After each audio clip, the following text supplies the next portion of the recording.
everyone. We are here in the classroom of animation and EIM class. I am Mr. Dennis Ritana, the master teacher of Alcadesma National High School.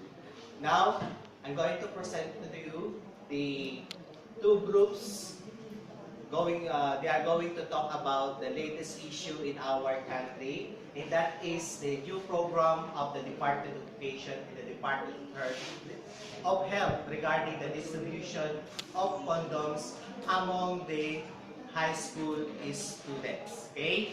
To judge this debate, we have here the two senior high school teacher 3 of Alcadesma National High School. The first judge is Mrs. Juliana Vito Luzon. She is an English teacher, okay, as a senior high school teacher 1. And our second judge is Mrs. Grace Padera Perez. She is also an English teacher and also a teacher 3 of senior high school. And we have here the first group. This group is the pro group, and this group is the anti group. Okay? Now, be ready, and you're going to hear the ideas that this student will present regarding the latest issue on the distribution of condoms among the junior high school. Now, may I call the first speaker of the pro group.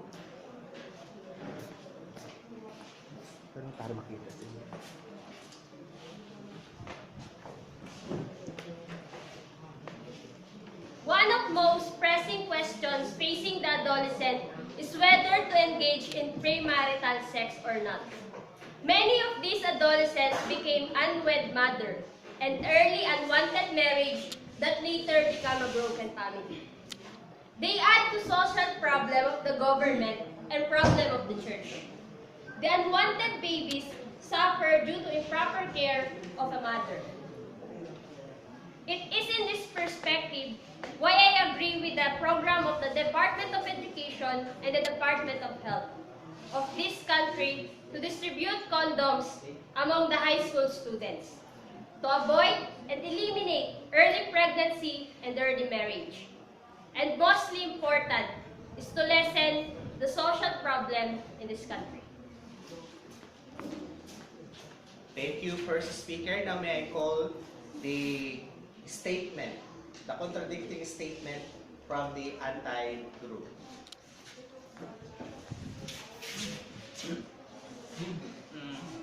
Definitely, there are early pregnancy and early marriage among adolescents today.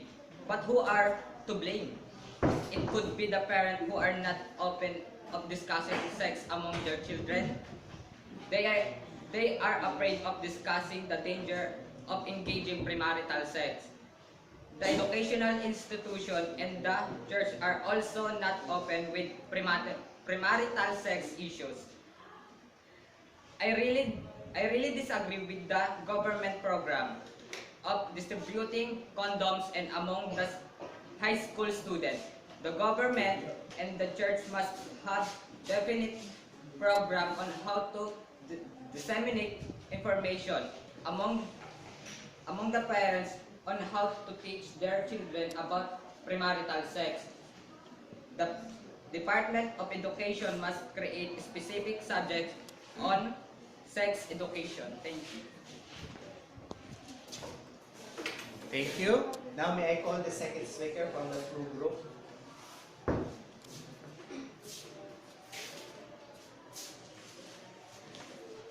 Health is wealth, as you always hear. Yes, health of a certain person is very important. One is responsible of taking care of his her own health. Education is important as our health. Would nourish our body, education nourish our mind. In the present situation, an adolescent like me like exploring.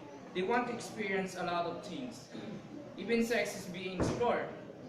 These adolescents have already ideas about sex. I saw it in movies, in TV dramas, read this magazine. So to protect the health of both boys and girls, They really need protections. Having condoms in their pocket is an assurance that they are safe and protected. The programs of the government for the high schools is timely and necessary, and I agree with it. Thank you, second speaker. The contradicting idea from the anti-group. May I call the second speaker? What you were saying seems unhealthy. You mentioned that the minds of the youth today are already polluted with pornography. That is unhealthy. Psychologically, those adolescents are unhealthy because their actions are not based on the ethical standards of well-educated and well-informed individual. It will cause more problems in our society, like sexual harassment, rape, and murder. Social problem increases then. Distributing condoms among high school students will increase the risk of sexual harassment, rape, and murder. Even drug addiction will increase. Instead of distributing condoms, the government should think of possible ways of preventing pornography in movies, televisions, magazines, and internet. In Muslim countries, they are very strict in showing pornography. Thank you, second speaker. May I call the third speaker from the proof group?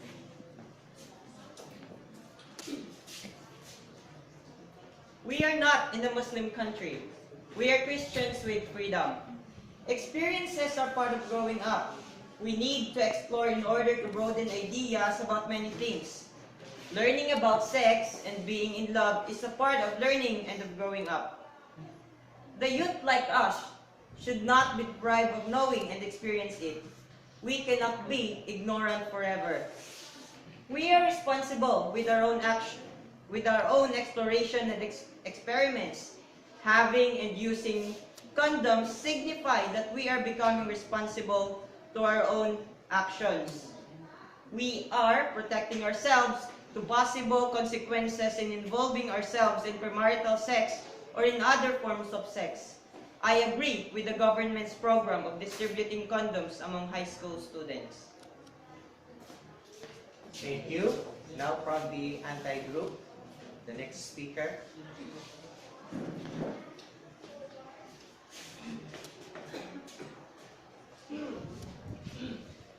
I was surprised with your statement. Having and using condoms teach us to be responsible. I doubt about it. It doesn't not teach any good values at all. It teaches immorality. It teaches lust. It teaches nothing but improper sex. Remember, sex is a sacred thing supposedly to be done by the married couple. What is wrong with being ignorant about sex? Why we need to be hurried to learn to do it? There are a lot of things that we need to learn in this world. We, teenagers, are not sent to school to have sex outside marriage life. Proper sex education is better and a preventive measure to create social problems. Distributing condoms is not the solution to the social problem in this country. Thank you. May I call the next speaker from the proof group?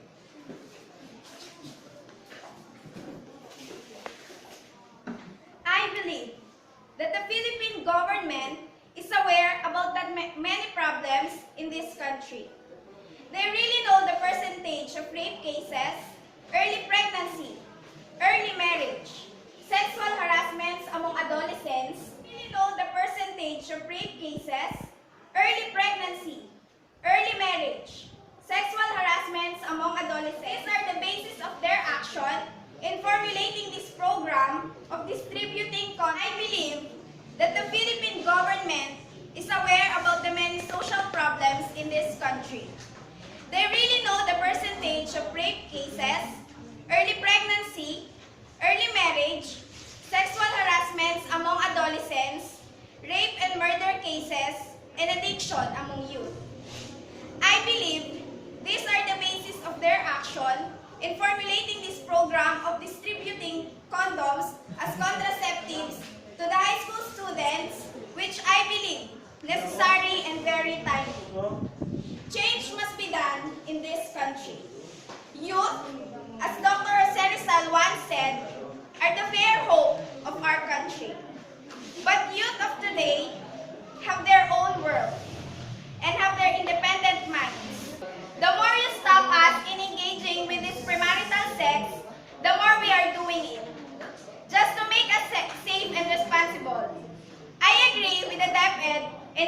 knowledge about their program of giving condoms to us high school students. Thank you, and may I call the next speaker from this group?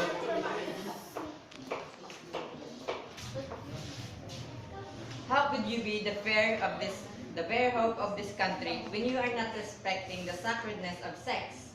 How could you be responsible when you take advantage over your opposite sex or even having sex with the same sex?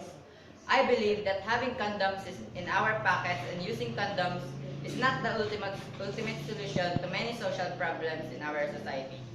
The DepEd and DOH might be blind in seeing more complex solutions in the problem. What are they thinking are for short-term solutions, not for lifelong solutions. They are putting us in more danger with this program. With this program, the government is making us to become maniac, arousing our sex drive beyond limit. This program should be stopped. Thank you. Next speaker from this group. Having and using condoms are just preventive measures.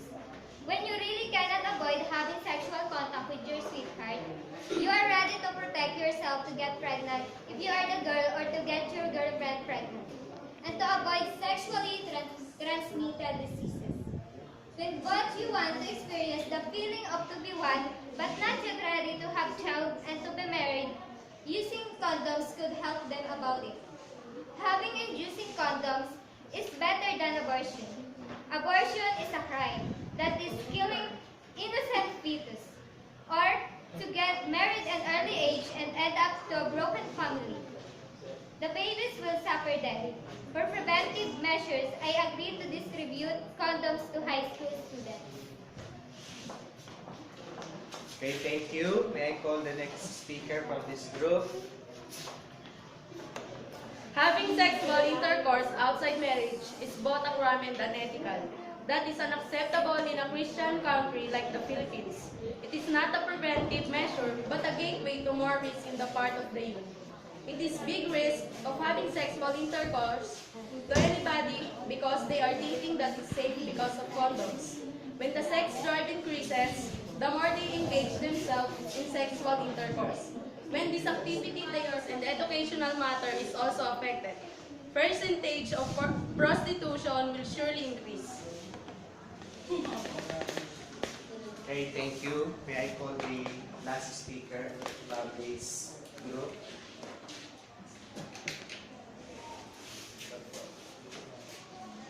The program of Department of Education and the Department of Health would be the guiding point to all of us as to engage or not in premarital sex.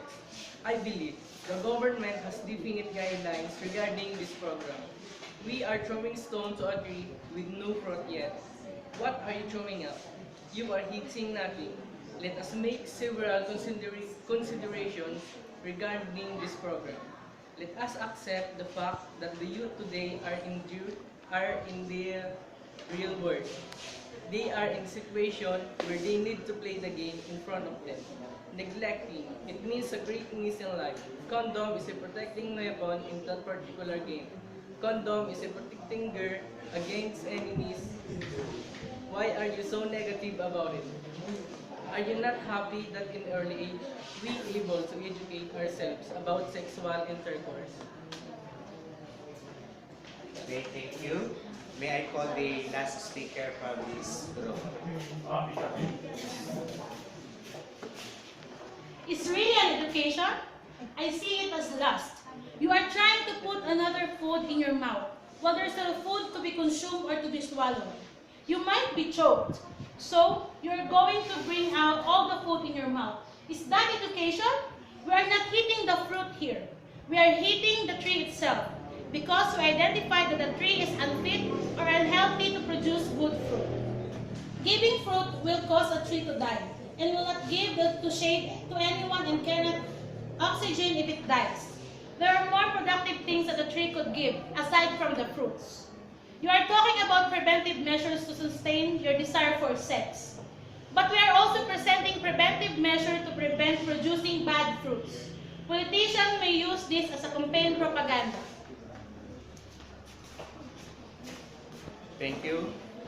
So you hear the sides of both pro and anti group.